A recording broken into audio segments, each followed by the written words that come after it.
the Lord has come. Let her receive her King.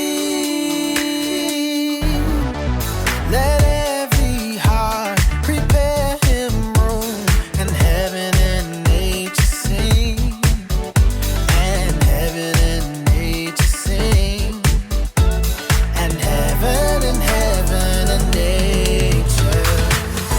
Glory to the King, he is everything.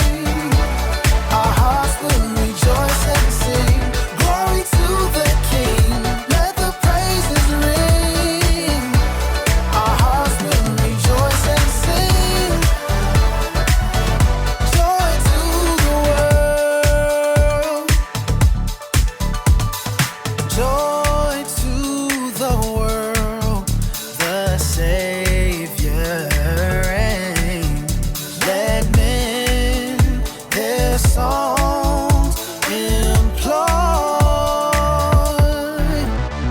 While fields and floods, rocks, hills, and plain repeat the sound and joy. Repeat the sound and joy.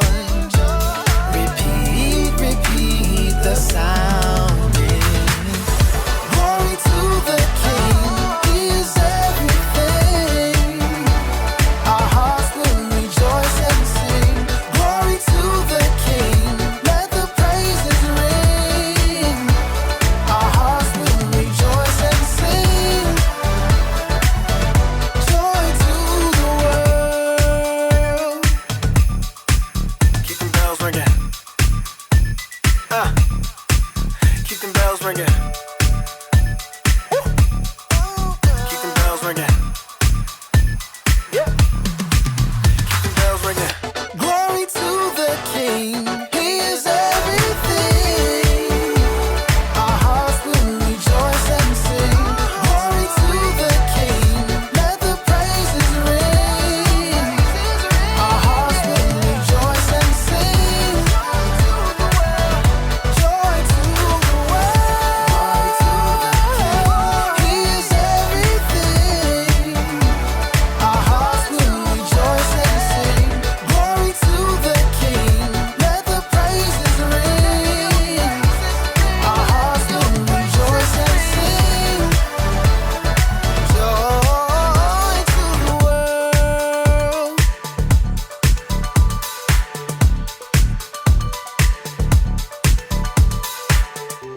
The Bible. It's 66 books of history, stories, letters, and poetry that fit together to form God's one big story. The epic adventure of how he created us and loves us so much that he made a way to rescue us. As we travel through the Bible, from Genesis to Revelation, we discover people who met God and found their lives changed forever. Now, for an amazing story, inspired by the book of Luke, chapter 2, verses 1 through 7. Mary's world had been turned upside down. Though she was an ordinary girl living in an unimportant town, God had sent an angel to visit her. God is very pleased with you. Me? You're talking to me? You will become pregnant and give birth to a son. You must call him Jesus. He will be great and will be called the Son of the Most High God. Mary was probably shocked, overwhelmed, and maybe fearful, but she chose joy. She chose to trust that God loved her so much, he had given her an important part to play in his story. I serve the Lord. May it happen to me just as you said it would. Just as the angel had said, Mary became pregnant, and the months raced by. Mary and her new husband Joseph prepared for the brand new baby to arrive. A cradle.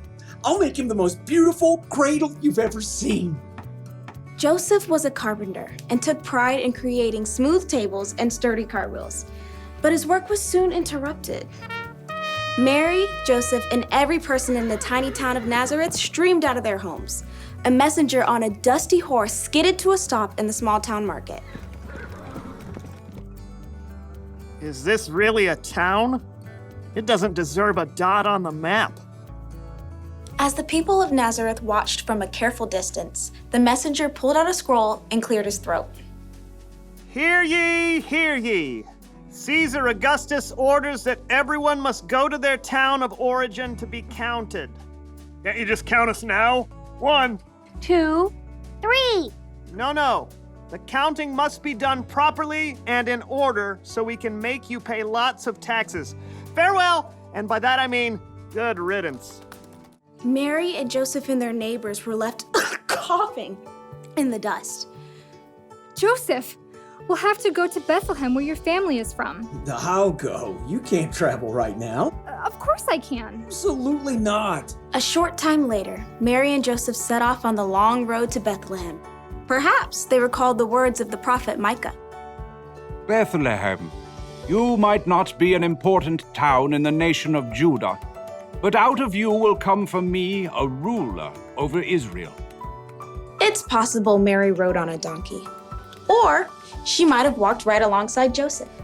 Either way, the journey took nearly a week, and camping wasn't very comfortable for a woman about to have a baby. Please tell me your cousins will have a bed for us. Great Aunt Ada is the perfect hostess.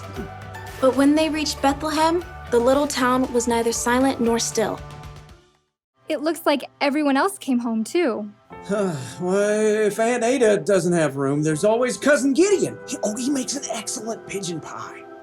But not a single one of Joseph's relatives had a spare room or an extra bed. Please, just anywhere. This baby is coming soon. At last, someone found them room, in a place where the animals stayed. Absolutely not. We'll take it. Mary and Joseph did everything they could to get the space ready for a new baby. Clean hay, fresh water, and in a short time, Mary's baby was born. It's a boy! His name is Jesus. Mary tore a clean cloth into wide strips and tightly wrapped her baby to keep him warm and cozy. No cradle? Where will he sleep? Put fresh hay in the animal's feeding trough. We'll lay him in there. What about the sheep? They don't mind. Mary lay her tiny baby in the clean hay, the king of the whole world, sleeping in a manger next to the animals. He's perfect. Yes, he is. In the most unexpected place, at the most unexpected time, God had shown his love. He sent his very own son as a baby to rescue the whole world.